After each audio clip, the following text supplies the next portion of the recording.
What's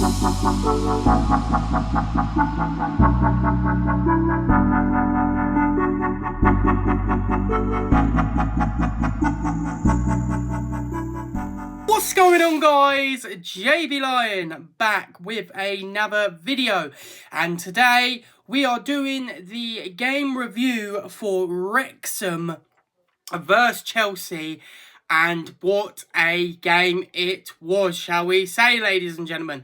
Like I always say before we get into any of these videos, please do hit the like button if you enjoy these videos. Please do hit the sub button if you're new around here. Hit the bell icon, and yeah, let's just get straight into this video. And what a game it was. Firstly, before I start, I want to shout out to Wrexham because they absolutely gave it their all out there, fought with heart, showed that, you know, soon they're going to be in the Premier League and they're going to be a team that's going to be absolutely dogging it out.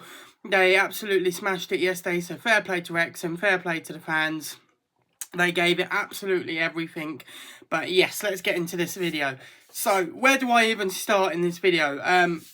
The game itself was, like I said, it was a Hollywood blockbuster, or it was being lined up to be a Hollywood blockbuster, and it certainly was. It did not disappoint.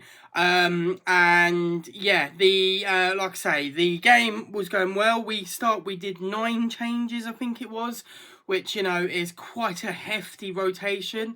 I do understand it in terms of we've got PSG midweek, so he probably wanted to rest certain players. You know, didn't want to risk players' injuries, as we've been quite injury prone this season, and he probably just wanted to make sure that everyone is fully fit for that PSG and fully rested for the PSG game. But yeah, obviously it was a hard watch, and my heart is still just recovering from the game. But obviously earlier on, we looked like we had our tactic, which was to ping it over the top, because that's how Wrexham play. They like to press forward with the midfield and strikers and then have that high line, and we looked to try and exploit that as much as we could. But in the end, they exploited us. They pinged it over the top, and I think Sam Smith went through and goal, and it looked like the slowest finish ever, but he scored against us. Obviously being a bit cocky, giving it the old what's that, you know, but fair play to him. Made it 1-0 to Wrexham. And then obviously time went on. We then had our opportunity. Garnacho on the right side, cut inside and sort of placed it, and unluckily it went in off Awonko, I want to say. Obviously he's a big admirer of Petr Cech. He is a device of Cech and stuff like that. So yeah, it was an own goal by him, unfortunately, which then made it 1-1. Then Wrexham pushed on, and they did what they were just giving it their absolute all, like I said.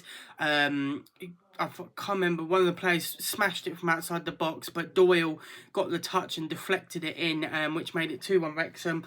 And at this point, I think us Chelsea fans were thinking, Jesus Christ, they're giving us an absolute game here.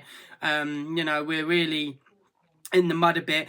And then of all the players, Joshua Apchimpong, who I rate highly, as you guys know, burst through, got quite fortunate really, but burst through and absolutely lashed it into the roof of the net, which I was so shocked about. It was such a good finish. Considering this guy's a bloody striker, it was an absolute barnstormer of a finish. So fair play to Joshua Apchimpong. I rate it a lot. I think that is an absolute finish by him. And then obviously it was 2-2. We had to go to extra time, which is embarrassing. If you want my honest opinion, I think it's absolutely embarrassing that we're going to extra time with Wrexham. You know, it is like I say, not embarrassing, because Wrexham are almost a Premier League side. They're in the Championship playoffs, but yeah, it's embarrassing that it had to go to extra time. We should have finished the game earlier on, but like I said, nine changes is pretty drastic. But yeah, we obviously went into extra time. And then, unfortunately, a Wrexham player did get sent off. He flew into the tackle. I think it was Dobbs. He flew into tackle. There's no doubt it was definitely a red card. Very high challenge. Not too sure why he did it. He let Wrexham down, really, because I feel like if he had stayed on, Wrexham probably would have given us more of a game. And I think they could have potentially even gone on to win it. And then for us, went over to Garnacho. Well, great play by Esadugu, crossed it in over the top into Garnacho, and he banged it into the back of the net. It was such a weird goal because it kind of hit the back bar of the goal, so it didn't hit the net. It kind of hit that and bounced back out. And a lot of people were like, Did he go in? And then it was in, so made it 3-2. And then they did get another goal with their 10 men. They did get another goal, but he was offside. And then João Pedro was running through, could have passed it to Garnacho, could have passed it to Mark Gui, but instead he just was like, nah, mate, I want to secure this. And he banged it himself, which made it 4-2. Like I said, the game itself was a very hotly contested game. You know, I think Wrexham, you know, they could be proud of themselves. Really did a great show. You know, like I said, it was built up as a Hollywood game, and it certainly turned out to be a Hollywood game in the end. So fair dinkum to Wrexham. But let's get into sort of not the player review yet, but my actual thoughts on the game.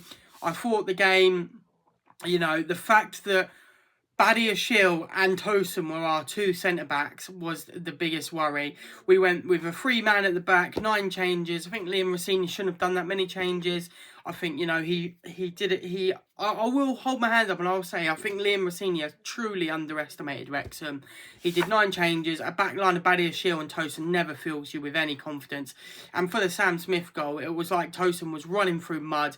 And then Badiashile was expecting Sanchez to come out and Sanchez just didn't.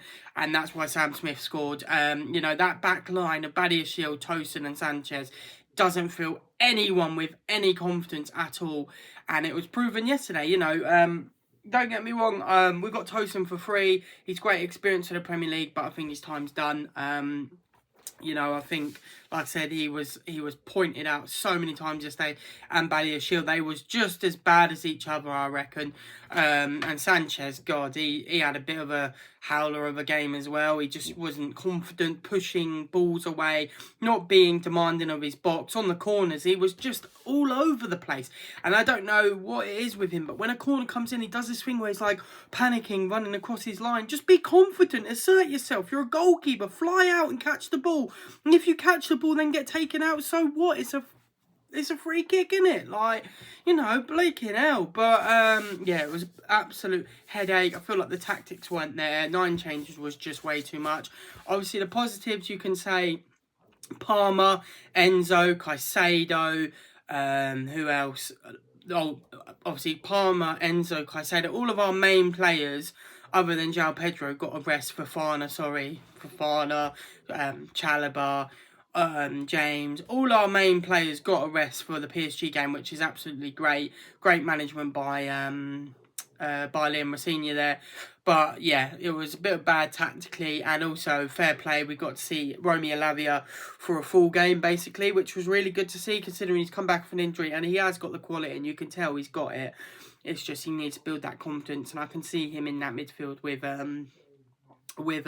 Caicedo in the near future. But yeah, let's get into our good and our bad players. Obviously, my bad players for once is going to be 2 players, or even 3 it could potentially be, but I'll give it to Badiashile and Tosun. I just think they had no idea at that back. They were being bullied all night long. The ball's over the top. Sam Smith was outpacing them, and they just did not look confident between them. It wasn't like they were even talking to each other. It was just like 2 people were put into the team and told to defend. And, you know, considering how experienced these 2 are, they got absolutely bullied off the park by the Wrexham players, and especially Sam Smith when he was running at them. He just absolutely terrified them. And they just didn't have a clue of what to do. There was no organisation at the back, no voice. I think Tosun had the captain's armband, but there was no vocal. Nobody seemed to be in control. Nobody was like commanding, telling players what to do. He just sort of let people do what they needed to do. And yeah, like I say, that was it. It was absolutely a nightmare back there.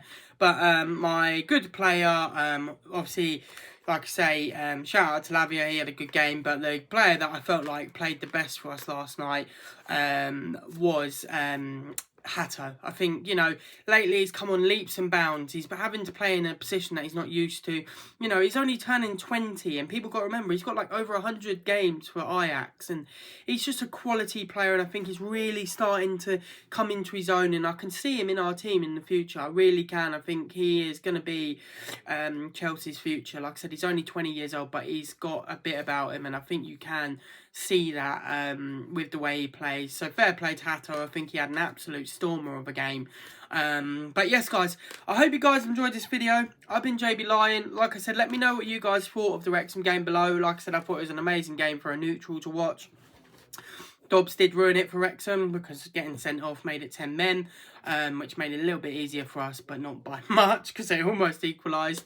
But yeah, I hope you guys enjoyed this video. I've been JB Line. Thank you so much for watching. Thanks for all the new subs and stuff. And I'll see you dudes, Debs, and everyone else in the next video. Peace, guys. Woo! Up the channel.